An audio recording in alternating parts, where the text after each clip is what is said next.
प्यारे बच्चों नमस्कार। आप सभी का स्वागत है हम सभी के प्यारे से छोटे से नन्हे से मुन्ने से YouTube channel RBSE physics classes पर। और अपन ने अभी तक इसमें चैप्टर फर्स्ट कंप्लीट कर लिया। अपन चले चैप्टर टू में, और चैप्टर टू के अपन ने 6 लेक्चर कर लिए। उसमें गाउस का नियम पढ़ा, फिर अपन ने गाउ या पहले फ्लक्स पढ़ा, फिर गाउस का नियम पढ़ा, और फिर अपन अभी चल रहे गाउस के नियम के अनुप्रयोग में। और गाउस के नियम के अनुप्रयोग में मैंने अपना टॉपिक कर लिया ये अनंत आवेशित तार के कारण, अनंत रेखीय आवेशित तार के विद्युत क्षेत्र की तीव्रता भी अपने लेक्चर नंबर 6 में देखी। और आज उसी का सेकंड टॉपिक है अपरिमित समरूप आवेशित अचालक पर्त के कारण विद्युत क्षेत्र। किसके कारण? अपरिमित, यानी इसकी लंबाई क्या हो, वो इन्फिनिटी की हो, मतलब अनंत लंबाई की हो। ये अनंत क्या चीज है ये भी समझाऊंगा आपको। समरूप है, समरूप आवेशित है मतलब समान रूप से आवेशित है। अचालक है, चालक और अचालक और परत है। चालक और अचालक में मेन डिफरेंस ये होता है कि चालक परत को दिया गया आवेश उसकी सतह पर आ जाता है, जबकि अचालक परत में आवेश वहीं पर होता है जहां पर उसको अपने आवेश दिया। जैसे मान लो अपने पास निडिल है, जैसे अपने पास क्या है निडिल, और निडिल चार्ज की भरी, ऐसा समझा रहा हूँ, समझे चार्ज की निडिल भरी और यहाँ पर लगा दी, निडिल को यहाँ पे लगा दिया ऐसा, तो चार्ज यहीं पर रहेगा जहां पर अपने सीट को चार्ज दिया, यहीं पर चार्ज रहेगा। यह मेन डिफरेंस होता है चालक परत और अचालक परत के बीच में। क्लियर? अब देखिए अपने करना क्या है कि एक अचालक परत है। कैसी परत है? अचालक। चालक अचालक का डिफरेंस क्लियर है कि चालक परत में आवेश दिया गया आवेश उसकी सतह पर आ जाता है, जबकि अचालक परत में आवेश वहीं पर होता है जहां सीट को आवेश दिया गया, यानी अपनी नॉन कंडक्टिंग सीट है। ठीक है, तो देखिए डायग्राम कैसे बनाते हैं कि मान लेते हैं अपने पास ये कोई अचालक परत है। क्या है? ये कोई अचालक परत है और ये समरूप आवेशित है, समान रूप से आवेशित है, जिसको अपन धन आवेशित मान लेते हैं। क्या मान लेते हैं? ये मान लो समान रूप से धन आवेशित, ऐसा अपन इसको मान लेते हैं। ऋणावेश भी मान सकते हैं। ऋणावेश में चेंज क्या होगा? केवल और केवल डायरेक्शन का चेंज होगा। धनावेश के कारण विद्युत क्षेत्र बाहर की ओर होता है, यहाँ पर जो विद्युत क्षेत्र की दिशा होगी वो बाहर की ओर होगी। अगर यहीं पर इसको अपन समान रूप से ऋणावेशित मान ले तो विद्युत क्षेत्र अंदर की ओर होगा। ठीक है, अब इस परत के कारण मान लो ये परत है, ये परत ऐसा नहीं है, मतलब एक्चुअली ये परत है, समझा रहा होगी कि ये परत है, ये जैसे इसका सामने का जो भाग है इसको आप परत मानिए कि ये परत ऐसे रखी हुई है। अब इसको बनाने में ऐसे बना नहीं सकते, इसको ऐसे बनाया अपन ने। ठीक है, अब क्या करना है, इसके सामने इससे लंबवत दूरी r मान लेते हैं, दूरी r है, इस परत से लंबवत दूरी, इस दूरी पर अपने क्या निकालना है? विद्युत क्षेत्र निकालना है। कैसे? कि इस परत के सामने से r दूरी पर यहाँ पे कोई बिंदु P है, इस बिंदु P पर इस परत के कारण अपने को निकालना है विद्युत क्षेत्र। तो इसके लिए अपन क्या करेंगे, एक गाउसियन फर्स्ट की कल्पना करेंगे। क्या करेंगे? जो भी गाउस के नियम के अनुप्रयोग है उनमें अपने को गाउसियन फर्स्ट की, गॉसियन सरफेस की इमेजिनेशन कल्पना करनी होती है। तो यहाँ भी अपन क्या मानेंगे, एक गाउसियन फर्स्ट को अज्यूम करते हैं। तो वो गाउसियन फर्स्ट कैसा मानेंगे? वो गाउसियन फर्स्ट मानेंगे बेलनाकार, इस परत को चीरता हुआ इस परत के आर पार, मतलब ये बन जाएगा गाउसियन फर्स्ट। ये समरूप है, समरूप मतलब इसके सेंटर में डाला है, इसके जो परत है उसके सेंटर में बेलनाकार सेंटर में लगा दिया। ठीक है, ये पीछे तक आएगा, ये जितना आगे है उतना ही कहाँ है? पीछे भी आ रहा है, मतलब ये पीछे तक ऐसे, तो ये बन जाएगा गाउसियन फर्स्ट। ये क्या बन जाएगा? Gaussian first. क्लियर है? इसकी लंबाई अपने कितनी मानी है? r। जहां पर अपने को विद्युत क्षेत्र की तीव्रता ज्ञात करनी है उतनी दूरी है, r आगे और r पीछे। तो इसकी लंबाई कितनी होगी टोटल? 2r, r आगे और r पीछे, 2r लंबाई का। और इसका जो अनुप्रस्थ काट क्षेत्र वो मान लेते हैं s है। क्या मान लेते हैं? अनुप्रस्थ काट। अनुप्रस्थ समझते हो, जैसे मान लो मार्कर है, तो मार्कर के जो आपको सामने जो हिस्सा दिखाई दे रहा है वो इसका क्रॉस सेक्शनल एरिया, अनुप्रस्थ काट क्षेत्र, इसको अपन हिंदी में बोलते हैं। तो मैंने क्या किया कि ये थोड़ी कैसे लिखेंगे कि माना एक समरूप आवेशित अचालक परत जिसका पृष्ठीय आवेश घनत्व सिग्मा कूलाम पर मीटर स्क्वायर है। अगर आपने इससे पहला वीडियो देखा होगा रेखीय आवेश के कारण विद्युत क्षेत्र की तीव्रता, वहां अपन ने रेखीय आवेश घनत्व माना था, लेकिन यहाँ क्या मान रहे अपन? पृष्ठीय आवेश घनत्व। तो वहां रेखीय इसलिए माना था क्योंकि वहां पर जो आवेश था वो एक रेखीय मतलब रेखा पर फैला हुआ था। कहां पर? एक लाइन पर फैला हुआ था, तो रेखीय आवेश घनत्व। अब यहाँ पर जो आवेश है वो कहाँ फैला हुआ है? एक पृष्ठ पर फैला हुआ, एक परत पर फैला हुआ। ऐसे मान लो ये कोई पृष्ठ है, इस पृष्ठ में आवेश ऐसे बिखरा हुआ है, समान रूप से फैला हुआ है। तो यहाँ पर किसकी बात हो रही है? पृष्ठ की। तो मानेंगे अपन पृष्ठीय आवेश घनत्व। तो क्या लिखेंगे? थ्योरी क्या होगी इसकी कि माना एक समरूप आवेशित अचालक परत जिसका पृष्ठीय आवेश घनत्व सिग्मा कूलम्ब पर मीटर स्क्वायर है। तो आप लिखिए मेरे साथ साथ, मैं भी लिख रहा हूँ बोर्ड पे, आप भी पेन और कॉपी हाथ में उठाइए, साथ साथ लिखते चलिए। एट द एंड आपको पूरा आप सब कुछ क्लियर कर दूंगा और पूरा सब कुछ समझ में आएगा। आप ध्यान से वीडियो देखिए और लास्ट तक देखिए बस। तो क्या है, फिर लिखिए माना, मेरे साथ साथ आप भी लिखिए। अगर मान लो मैं दे रहा हूँ तो आप इसको इंटू 1.5 1.75 पे मतलब कर सकते हो, मतलब तेज आप कम ज्यादा कर सकते हो। अगर मेरी स्पीड ज्यादा है तो आप इसको 0.75 पे लाओ, 0.50 पे लाओ, ठीक है, या नॉर्मल पे देखो तो नॉर्मल में, आगे पीछे हो जाओ तो कैसे लिखेंगे कि माना एक समरूप, माना एक समरूप आवेशित अचालक पथ, एक समरूप, माना एक समरूप आवेशित अचालक पथ, अचालक पथ जिसका पृष्ठीय आवेश घनत्व, जिसका पृष्ठीय आवेश घनत्व सिग्मा है। सिग्मा क्यों माना, क्योंकि यहाँ पर आवेश पृष्ठ पर फैला हुआ है, पृष्ठीय आवेश घनत्व सिग्मा है। ठीक है, फिर क्या करना है, जैसा हमने काम करना है वो सारा काम लिखना है। अपने क्या करना है, इससे इसके इस चालक पथ के सामने स्थित किसी बिंदु P पर विद्युत क्षेत्र की तीव्रता ज्ञात करनी, जिसकी पथ से लंबवत दूरी कितनी मानी अपन ने, r है। तो क्या लिखेंगे, हमें इस परत के कारण, हमें इस परत के कारण, इस परत के, इस सीट के कारण, इस परत के कारण इसके सामने स्थित किसी बिंदु P, इसके सामने इसके सामने स्थित किसी बिंदु P, इसके सामने स्थित किसी बिंदु P पर, किसी बिंदु P पर विद्युत क्षेत्र की तीव्रता ज्ञात करनी है। विद्युत क्षेत्र की तीव्रता ज्ञात करनी। बच्चों विद्युत क्षेत्र ज्ञात करने का मतलब होता है विद्युत क्षेत्र की तीव्रता। क्योंकि विद्युत क्षेत्र को नहीं माप सकते अपन, विद्युत क्षेत्र की तीव्रता को मैथमेटिकली माप सकते हैं। तो जहां पर भी विद्युत क्षेत्र निकालने के लिए बोलता है वहां पर उसका मीनिंग होता है कि विद्युत क्षेत्र की तीव्रता ज्ञात कीजिए। तो जहां पर विद्युत क्षेत्र की तीव्रता, हम तो क्या लिखा हमने, स्थित किसी बिंदु P पर विद्युत क्षेत्र की तीव्रता ज्ञात करनी है, ज्ञात करनी है, जिसकी परत से लंबवत दूरी, कौन सी दूरी, जिसकी परत से लंबवत दूरी, दूरी नहीं लंबवत दूरी, जिसकी परत से लंबवत दूरी r है, स्मॉल r मानिए अपन ने, जिसकी परत से लंबवत दूरी स्मॉल r है। यहां तक क्लियर है बात।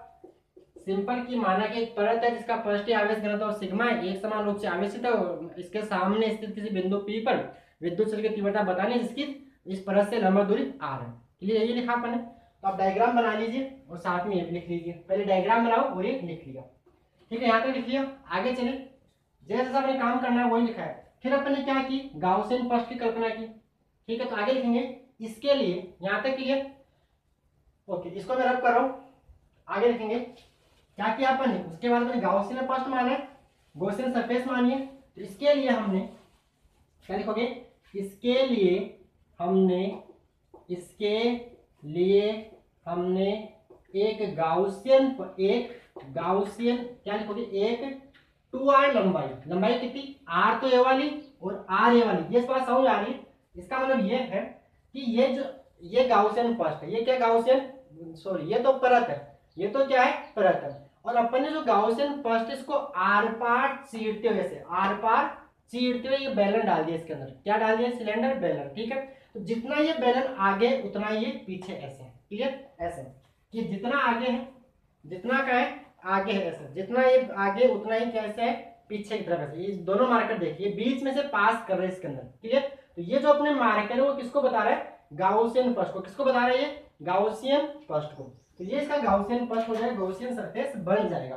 तो लंबाई कितनी होगी इसकी, आर ए और आर ए। इसके लिए हमने 2r लंबाई, इसके लिए हमने 2r लंबाई व एस अनुप्रस्थ, ये जो बोलते हैं ये वाला जिसका वर्ताकार भाग है इसको बोलते हैं अनुप्रस्थ। जैसे मार्कर का आगे वाला हिस्सा ये वाला, इसको बोलते हैं अनुप्रस्थ काट क्षेत्रफल, क्रॉस सेक्शनल एरिया। तो इसके लिए हमने इस 2r लंबाई व एस अनुप्रस्थ काट क्षेत्रफल, एस अनुप्रस्थ काट क्षेत्रफल की एक गाउसियन पथ की कल्पना की, एक गाउसियन पथ की कल्पना की। यहां तक क्लियर। ये जो अपन ने यहाँ पे काम किया उसको अपन ने लिख दिया। ठीक, अब लगाएंगे यहाँ पे गाउस का नियम, क्योंकि है क्या, गाउस के नियम के अनुप्रयोग। तो यहाँ तक क्लियर है, डायग्राम बना लिया। अब ये जो गाउसियन फर्स्ट इसको हम 3 भागों में बांट सकते हैं। पहला ये S1, दूसरा ये S2 और तीसरा ये बेलनाकार भाग है, इसको बोल देते हैं S3। तीसरा कौन सा, ये डॉट डॉट है यहाँ पे। तीसरा कौन सा, ये लाइन यहाँ पे दिखेगी नहीं आपको। तीसरा कौन सा, ये बैलेंस ऐसा आ रहा ना। तीसरा कौन सा, पहला देखो वर्ताकार भाग जो दाईं तरफ है वो, दूसरा S2 कौन सा, जो वर्ताकार भाग बाईं तरफ है वो, और तीसरा कौन सा, बेलनाकार भाग, ये जो 2r लंबाई का। ठीक है यहाँ तक। अब देखिए गाउसियन फर्स्ट कितने भागों में बांट सकते हैं, 3 भागों में। तो आगे देखेंगे इस गाउसियन फर्स्ट को 3 भागों में बांटा जा सकता है। इस गाउसियन फर्स्ट को 3 भागों में बांटा जा सकता है। कौन कौन सा, पहला दाईं ओर का वर्ताकार भाग, दाईं ओर का वर्ताकार भाग, जिसको अपन ने क्या बोल रखा है, जिसको अपन ने बोल रखा है S1, सरफेस फर्स्ट। सेकंड कौन सा, बाईं ओर का वर्ताकार भाग, कौन सा, बाईं ओर का वर्ताकार भाग, बाईं ओर का वर्ताकार भाग। और तीसरा कौन सा, ये जो बेलनाकार, जैसे ये बन गया दाईं ओर का, ये बन गया बाईं ओर का, और तीसरा कौन सा, ये बीच वाला। तो तीसरा यहाँ पे लिखेंगे बेलनाकार भाग, जो मध्य वाला बेलनाकार भाग, इसको अपने क्या बोल रखा है S3, और दूसरे को अपने बोल रखा है S2। क्लियर।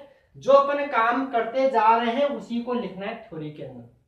डायग्राम बन गया, थ्योरी डायग्राम को देख के लिखी जाएगी। ठीक है, आपको डायग्राम आपके दिमाग में इमेज, डायग्राम की जो इमेज आपके दिमाग में होनी चाहिए, उसके बाद थोड़ी आसान है।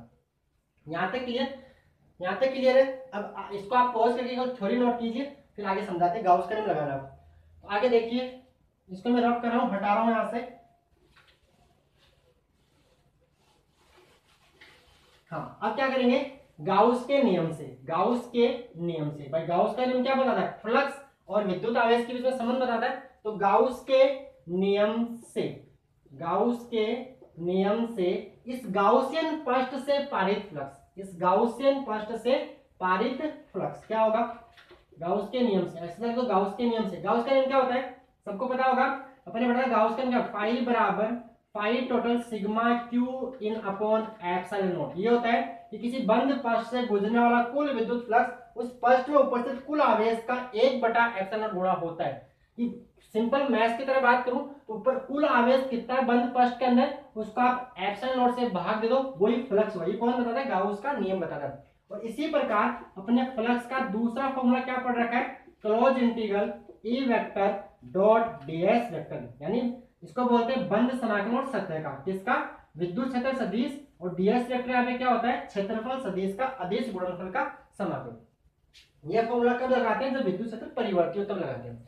तो क्या करेंगे यहाँ पे, गाउस के नियम से क्या करेंगे, close integral E vector dot DS vector बराबर sigma Q in upon epsilon, जहां पे सिग्मा क्यू इन का मतलब होता है गाउसियन फर्स्ट के अंदर कुल कितना आवेश है, कुल कितना यानी total charge inside Gaussian surface, उस गाउसियन सरफेस के अंदर, गाउसियन सतह के अंदर कुल कितना आवेश है, ये सिग्मा क्यू इन होता है। इसको अपन निकालने के लिए क्या सिग्मा यूज में करेंगे। ठीक है, सिग्मा आपको आता होगा, सिग्मा क्या होता है, पृष्ठीय आवेश घनत्व। पृष्ठीय आवेश घनत्व क्या, सिग्मा बराबर dq बाई ds, यानी एकांक क्षेत्रफल पर स्थित आवेश को बोलते हैं पृष्ठीय आवेश घनत्व। अगर आपने नहीं देखा तो अपना लेक्चर नंबर 2 संतत आवेश वितरण इसी में देख सकते हो। बाकी आप मतलब आपको आना चाहिए कि पृष्ठीय आवेश घनत्व क्या होता है। मैंने आपको समझा दिया कि एकांक क्षेत्रफल पर स्थित आवेश का मान, एकांक क्षेत्रफल पर स्थित आवेश की मात्रा को ही पृष्ठीय आवेश घनत्व कहते हैं। तो ये निकालेंगे, क्लियर। अब यहाँ तक, यहाँ करेंगे एस, लगाएंगे यहाँ पे एस। एस मतलब क्या होता है, सरफेस। सरफेस मतलब होता है सतह, यानी इस गाउसियन सतह का समाकलन, और वो भी कैसा, बंद, मतलब जहां से चले वहीं पे आना होता है, इन पूरी का कंप्लीट सरफेस का इंटीग्रेशन, और समाकलन मतलब क्या, जोड़ना होता है। तो इसको हम 3 भागों में तोड़ सकते हैं, कौन सा, एक S1, दूसरा S2 और तीसरा S3। तो इसको क्या लिखेंगे, इसको मैं लिख रहा हूँ, इस डायग्राम को हटा देगा, हटाते नहीं है इसको रख देगा। क्लोज इंटीग्रल S1 ई vector dot ds vector plus close integral S2 ई vector dot ds vector plus close integral S3 ई vector dot ds vector. Close integral मतलब बंद समाकलन बराबर क्या आएगा, sigma Q in upon epsilon not. बात clear है। इसी समाकलन को तीन भागों में तोड़ के लिख दिया। पहला किसके लिए, S1 के लिए, दूसरा किसके लिए, S2 के लिए, तीसरा किसके लिए, S3 के लिए। अब देखना अपने को भाई ई वेक्टर डॉट ds वेक्टर, अगर ई वेक्टर डॉट यहां से क्या हटाएंगे, डॉट हटाएंगे तो क्या आएगा, कोस। आप सभी जानते हो कि ए वेक्टर डॉट बी वेक्टर सदिश में गुणा दो प्रकार का होता है, डॉट प्रोडक्ट जिसको अपन हिंदी में बोलते हैं अदिश गुणनफल, और दूसरा होता है क्रॉस प्रोडक्ट जिसको हिंदी में बोलते हैं सदिश गुणनफल। तो यहाँ पे कौन सा है, बिंदु गुणनफल है, डॉट प्रोडक्ट है। ठीक, तो यहाँ पे क्या आएगा, आपको पता है उसको बोलते हैं mod A vector mod B vector into साथ में आता था कोस थीटा, जहां पे थीटा क्या होता था, सदिश ए व सदिश बी के बीच का कोण, उसको सिंपल अपन ए बी कोस थीटा लिख देते थे। जहां पे सिंपल ए लिखा हुआ उसका मतलब सदिश का परिणाम, मोड मतलब क्या होता है, परिणाम। जैसे यहां से अपन इस डॉट को रिमूव करेंगे, हटाएंगे, तो क्या आएगा, कोस थीटा आएगा। इसके बाद यहां लिख रहा हूं क्लोज इंटीग्रल S1 क्या आएगा, E D S cos theta, plus यहां क्या आएगा, close integral S2 E D S cos theta, plus यहाँ पे क्या है, क्लोज इंटीग्रल किसके लिए, सरफेस 3 के लिए, क्या आएगा, E D S cos theta, फिर बराबर क्या आएगा, sigma Q in upon epsilon. Sigma मतलब टोटल। ठीक है, अब देखिए यहाँ पे अपन S1 की बात करें तो S1 पर विद्युत क्षेत्र कहाँ होगा, इस बिंदु P, ये बिंदु P, S1 की बात करें तो विद्युत क्षेत्र कहाँ होगा, बाहर की ओर, और इसका क्षेत्रफल सदिश भी कहाँ होगा, बाहर की ओर। बात क्लियर है कि नहीं। विद्युत क्षेत्र बाहर की ओर ही क्यों हुआ, क्योंकि परत कैसी है, धनावेशित, और धनावेश के कारण विद्युत क्षेत्र कहाँ होता है, बाहर की ओर। ये मैंने चैप्टर फर्स्ट में क्लियर कर दिया था, चैप्टर फर्स्ट में बता दिया था कि धनावेश के कारण विद्युत क्षेत्र बाहर की ओर होता है, जबकि ऋणावेश के कारण विद्युत क्षेत्र अंदर की ओर होता है। लेकिन यहाँ पे अपने क्या मान रखा है, समान रूप से धनावेशित, तो विद्युत क्षेत्र क्या होगा, बाहर की ओर। तो इस जगह की बात करें कि यहाँ इसके लिए जो ई और डी एस, सरफेस एस के S1 के लिए ई और डी एस की कौन सा डिग्री है, 0 डिग्री। तो हम लिख सकते हैं कि सरफेस S1 के लिए सतह S1, इसी प्रकार सतह S2, सतह S2 में क्या होगा, सतह S2, ये इसका क्रॉस सेक्शन लिख दें S, यहाँ पे लिख दिया क्रॉस सेक्शन, ये वाला अनुप्रस्थ काट। S2 की बात करें तो ये मतलब यहाँ पे इसका ds वेक्टर कहाँ आएगा, बाहर की ओर, ds वेक्टर बाहर की ओर। ये भी पता होगा कि बंद सतह का क्षेत्रफल सदिश हमेशा कहाँ होता है, बाहर की ओर। कहाँ होता है, बाहर की ओर। जिसको नहीं पता वो देख लीजिए कि मान लो बेलन है तो इसका इधर बाहर की ओर, यहाँ पे बाहर की ओर और यहाँ पे बाहर की ओर, ये इसको बोलते हैं क्षेत्रफल सदिश। जिसको क्षेत्रफल सदिश नहीं पता वो इसका इसी चैप्टर का लेक्चर फर्स्ट देखे या बुक से पढ़े। फिर बता दूं, बंद आकृतियां जितनी भी होती है उनका क्षेत्रफल सदिश लंबवत बाहर की ओर होता है। इसका ds वेक्टर यहाँ होगा, और यहाँ पर विद्युत क्षेत्र की दिशा भी कहाँ होगी, बाहर की ओर, क्योंकि ये परत ऐसे रखिए जैसे मेरा हाथ, ये मेरा हाथ, इधर विद्युत क्षेत्र यहाँ पर और इधर विद्युत क्षेत्र इधर की ओर, तो दिशा कहाँ होगी इसकी, इधर की ओर। तो अगर सतह S1 और S2 की बात करें तो विद्युत क्षेत्र सदिश और क्षेत्रफल सदिश के बीच कोण कितना डिग्री है, 0 डिग्री। कितना डिग्री है, 0 डिग्री। लेकिन सतह S3 की बात करें तो इसका क्षेत्रफल सदिश कहाँ होगा, लंबवत बाहर की ओर, यानी यहाँ, और यहाँ पर विद्युत क्षेत्र कहाँ है, इधर की ओर। तो यहाँ कोण कितना डिग्री हो गया, 90 डिग्री। तो अपन यहाँ क्या लिखेंगे, सतह S1, थ्योरम क्या लिखेंगे, सतह S1 व S2 के लिए, सतह S1 व S2 के लिए विद्युत क्षेत्र सदिश व क्षेत्रफल सदिश एक दूसरे के समांतर, इसका मतलब क्या हुआ, कोण कितना डिग्री हो गया, 0 डिग्री। तो इसको शॉर्ट में लिख सकते हैं, सतह S1 व S2 के लिए विद्युत क्षेत्र सदिश व क्षेत्रफल सदिश के बीच का कोण 0 डिग्री है, के बीच का कोण 0 डिग्री है, जबकि सतह S3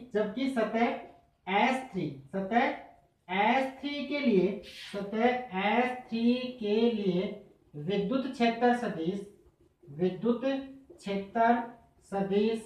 व क्षेत्रफल सदिश के बीच कितना डिग्री है, क्षेत्रफल सदिश के बीच का कोण 90 डिग्री है। कितना डिग्री है? 90 डिग्री है। क्लियर ये वाली बात समझ आ रही है? डायग्राम से यहाँ इसका S1 का ई और ds इधर, इसका S2 के लिए ई और ds इधर, यानी दोनों क्या होगा? एक दूसरे के पैरेलल। यहाँ भी पैरेलल, यहाँ भी पैरेलल में समांतर, यहाँ लंबवत। ये बात मैंने लिख दी। यहाँ तक आप नोट कीजिए, फिर आगे बता दें। यहाँ तक आप पॉज करके नोट कर लो, यहाँ तक पॉज करके नोट कर लीजिए। कर लिया? आगे देखिए, आगे केस को हटाता हूं यहां से।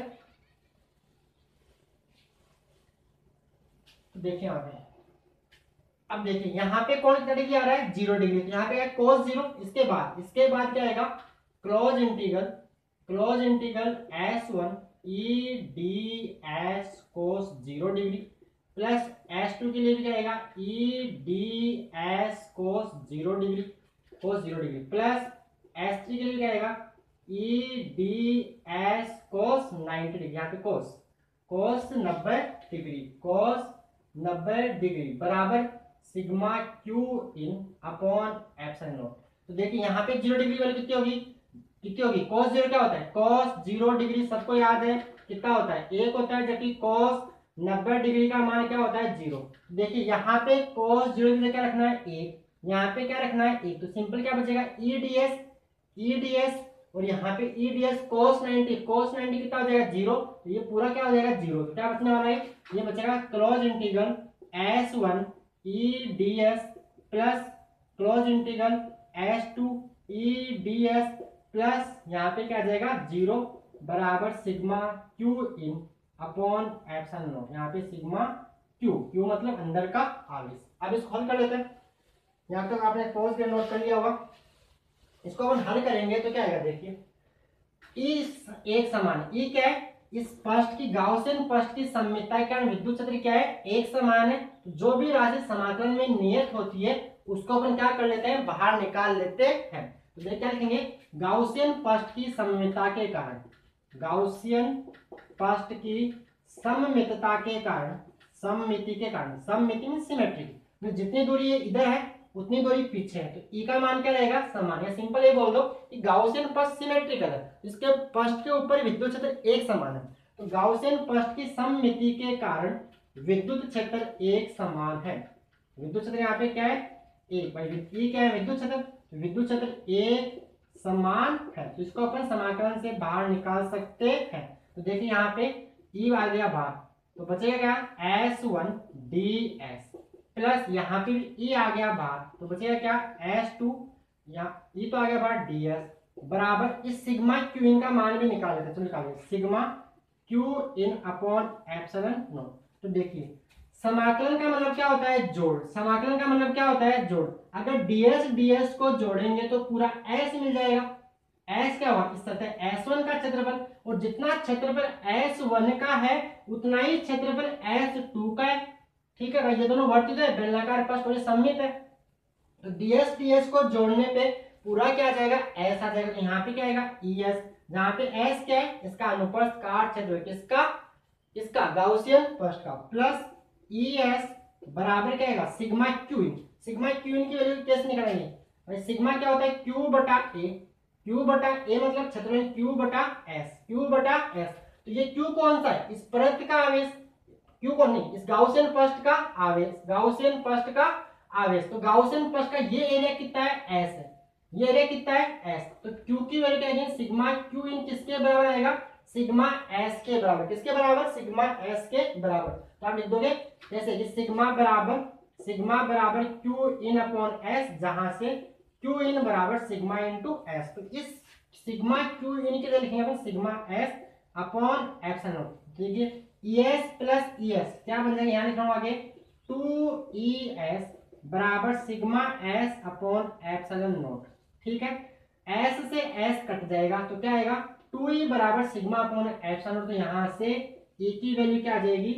Sigma upon 2 epsilon not. विद्युत क्षेत्र बराबर E बराबर सिग्मा अपॉन 2 एप्सिलॉन, जहाँ पे सिग्मा क्या है? इस पृष्ठ का पृष्ठीय आवेश घनत्व। एप्सिलॉन नॉट आप जानते हो क्या निर्वात की विद्युतशीलता, जिसका मान भी आपको याद होना चाहिए कितना, 8.85 इंटू 10⁻⁻12 है कूलाम स्क्वायर पर न्यूटन मीटर स्क्वायर। और ई क्या है, इस परत का विद्युत क्षेत्र। और खास बात यहाँ पे यह है इस समरूप आवेशित अचालक परत के कारण विद्युत क्षेत्र की तीव्रता दूरी पर डिपेंड नहीं कर रही है, क्योंकि इस फॉर्मूले में कहीं पर भी डिस्टेंस आर नहीं आ रहा है। मतलब आप चाहे यहां निकालो, चाहे आप यहां निकालो, चाहे आप यहां निकालो, ये सभी जगह समान रहेगा। अब मैंने बोला कि अपरिमित क्या है, अपरिमित मींस अनंत। अनंत का मतलब ये नहीं कि बहुत लंबी, इसका मतलब ये बिल्कुल भी नहीं है। इसका मतलब ये है कि जो परत की जो डायमेंशन है, जो परत की लंबाई और चौड़ाई है, उसकी तुलना में दूरी r बहुत कम है, इसलिए इसको हम बोलते हैं अपरिमित। जैसे कि मान लो अपने पास कोई चीटी है, क्या है, कोई चीटी, और इस चीटी को लाके यहाँ रख दे, कहाँ रख दे, इस बोर्ड की जगह यहाँ, उसको लाके यहाँ पे बैठा दे, ऐसे इसको यहाँ लाके बैठा दिया, ठीक है। तो उस चीटी को क्या लगेगा कि ये जो बोर्ड है पूरी दुनिया में फैला हुआ है, उसको तो ऐसा लगेगा, लेकिन रियल में तो छोटा सा ही तो है। यही रिलेटिव टर्म है, ये जो दूरी r है उस परत की जो डायमेंशन है, परत की जो लंबाई और चौड़ाई उसकी तुलना में बहुत कम है, तब ये सूत्र ही वैलिड है, तब ये सूत्र वैलिड है। तो यहाँ तक आपको समझ आएगा, आप यहाँ तक नोट कीजिए। इसके बाद ये आप कर लोगे ES प्लस ES2 ES क्या आएगा, 2ES बराबर sigma S epsilon not, S से एस काट दिया, एक लाइन और लिख देना कि 2E बराबर सिग्मा अपॉन एप्सिलॉन नॉट, जहाँ से E बराबर सिग्मा अपॉन 2 एप्सिलॉन। तो यहाँ तक आप नोट कीजिए। ये तो इसका डेरिवेशन। बाकी आगे इसके ग्राफ की बात करते हैं, दूरी पर डिपेंड नहीं कर रहा, सिग्मा के डायरेक्टली प्रोपोर्शनल है, सीधा समानुपाती है। फिर एक सवाल करेंगे इसी के ऊपर और फिर इसको क्लोज करेंगे। तो यहाँ तक आप पहुंच के नोट कीजिए, फिर आगे पढ़ते हैं। क्लियर? तो देखिए आगे इसको हटा दूं, डायग्राम हटाते हैं ना।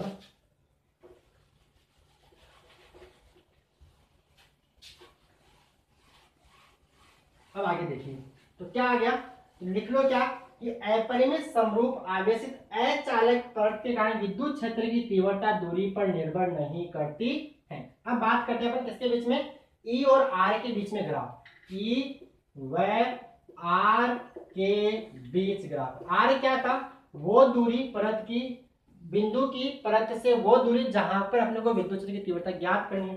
तो देखिए इस फॉर्मूले में कहीं भी R नहीं आ रहा, तो R की क्या ये समानुपाती R की घात 0, R की घात 0 मतलब 1, मतलब नियतांक। तो ये डिपेंड ही नहीं कर रहा है। मतलब ग्राफ कैसा आएगा, यहां अपन x एक्स पे लेते हैं R, ये मूल बिंदु और ये विद्युत क्षेत्र E। तो R बढ़ने के साथ, R के बढ़ने से घटने से विद्युत क्षेत्र पर कोई फर्क नहीं पड़ रहा। तो ग्राफ कैसा आएगा, x एक्स के समांतर एक सरल रेखा, मतलब दूरी बढ़ रही है लेकिन विद्युत क्षेत्र में कोई भी चेंज नहीं हो रहा। इसी प्रकार अगर अपन E व सिग्मा के बीच ग्राफ बनाए, E व सिग्मा, E क्या है विद्युत क्षेत्र, सिग्मा क्या है परत का पृष्ठीय आवेश घनत्व, E व सिग्मा के बीच ग्राफ। तो कैसा ग्राफ आएगा, y एक्स पे लेते हैं अपन E, x एक्स पे लेते हैं सिग्मा, ये मूल बिंदु और ये यहाँ पे देखिए E क्या है सीधा, मतलब सिग्मा बढ़ेगा तो E भी क्या होगा, बढ़ेगा, मतलब पृष्ठीय आवेश घनत्व बढ़ेगा, पृष्ठीय आवेश घनत्व बढ़ेगा मतलब आवेश बढ़ेगा, और आवेश बढ़ेगा तो विद्युत क्षेत्र भी बढ़ेगा, मतलब पृष्ठीय आवेश घनत्व बढ़ेगा तो विद्युत क्षेत्र भी बढ़ेगा। तो ग्राफ कैसा आएगा, समान ऐसे सरल रेखा, मूल बिंदु से जाती हुई सरल रेखा। मूल बिंदु से क्या हो जाएगी, अगर मान लो सिग्मा ही 0 हो गया, इसका मान क्या हो जाएगा 0, तो सिग्मा 0 तो E भी 0 और बाकी समानुपाती। तो ये ग्राफ आ गया अपना E समानुपाती सिग्मा का, और चाहो तो आप यहाँ E समानुपाती R की घात 0। क्लियर? ये दोनों ग्राफ हो गए और दूरी पर डिपेंड करता है नहीं। अब एक सवाल करते हैं छोटा सा, उसके बाद अपन यहाँ पे आप पोज करके नोट कर लीजिए। ओके, आगे सवाल देखिए। सवाल छोटा सा, बिल्कुल सिंपल सा, आप खुद ही कर लोगे मेरे हिसाब से, केवल समझा रहा है। इधर देखिए, हटा दे इसको। ओके, अब सवाल यह है कि मान लो अपने पास दो प्लेटें, दो क्या है अपरिमित समरूप आवेशित अचालक, समान रूप से आवेशित है और अचालक पड़ते, कैसी पड़ते हैं अचालक। मान लो एक परत ये और एक परत ये, मान लो सवाल ये भी धन आवेशित है, ये भी क्या है धन आवेशित, और ये भी क्या है धन आवेशित। ये बात समझ आ गई, इसको मैं ऐसे क्यों बनाया। अभी तक जो परत थी उसको अपन कैसे दिखा रहे हैं, अभी तक जो परत थी उसको अपन ऐसे दिखा रहे हैं, ठीक है। अगर ये आपको मान लो फ्रंट व्यू है, ये क्या है फ्रंट व्यू, ये क्या बन जाएगा साइड। अगर मैं इसको ऐसे दिखा दूं इस परत को, तो आपको क्या दिखेगी, केवल लाइन दिखेगी। तो मैंने उसको कैसे दिखा दिया, इस वाले भाग को आपको दिखाई नहीं, पूरी अंदर तक जा रही है परत ऐसे, ठीक है क्लियर। इसका फ्रंट व्यू ना दिखा के मैंने आपको इसका साइड व्यू दिखा दिया, यानी एक लाइन की तरह दिखेगी ये कि दो परतें हैं, अचालक अचालक है, क्या है अचालक और समान रूप से आवेशित है। तो एक तो बिंदु ए पर विद्युत क्षेत्र क्या होगा और एक बिंदु बी पर विद्युत क्षेत्र क्या होगा, ये आपको बताना है, ठीक है। और यहाँ पे इसका जो फर्स्ट आवेश में तो मान लो सिग्मा, इसका भी फर्स्ट आवेश में तो सिग्मा, समान रूप से आवेश दोनों के दोनों। तो कितना होगा बताओ, ए पे तो कितना होगा और बी पे कितना होगा। तो देखिए बच्चों, अगर मैं ए पर बात करूं तो इस परत के कारण मान लो परत 1 है और ये परत 2 है। अगर परत 1 की वजह से विद्युत क्षेत्र कहाँ होगा, यहाँ पर बाहर की ओर, यानी इसको बोल देते हैं E1। क्यों, क्योंकि धनावेश से विद्युत क्षेत्र कहाँ होता है, बाहर की ओर। अगर मैं इस परत की वजह से यहाँ देखो ए बिंदु पर, तो विद्युत क्षेत्र कहाँ आएगा, इधर की ओर आएगा कि नहीं आएगा, E2। भाई धनावेश से भाग, ये धनावेश से भाग, तो E का मान क्या होगा, E1 का मान क्या होगा, अपन निकाल सकते E1 का मान क्या होगा, sigma upon 2 epsilon not a की वजह से। इसी प्रकार E2 भी क्या होगा, सिग्मा अपॉन 2 एप्सिलॉन नॉट, दूरी पर डिपेंड करता ही नहीं है ना, ये वैसे सेंटर में रखिए। तो अब E पे क्या होगा, E क्या होगा, E1 minus E2, E1 minus E2, कैसे, क्योंकि E1 इधर है और E2 क्या है, दोनों एक दूसरे के अपोजिट है। तो EA पे नेट कितना आ जाएगा, E1 का मान भी कितना, sigma upon 2 epsilon not minus sigma upon 2 epsilon, total कितना हो जाएगा 0, क्लियर।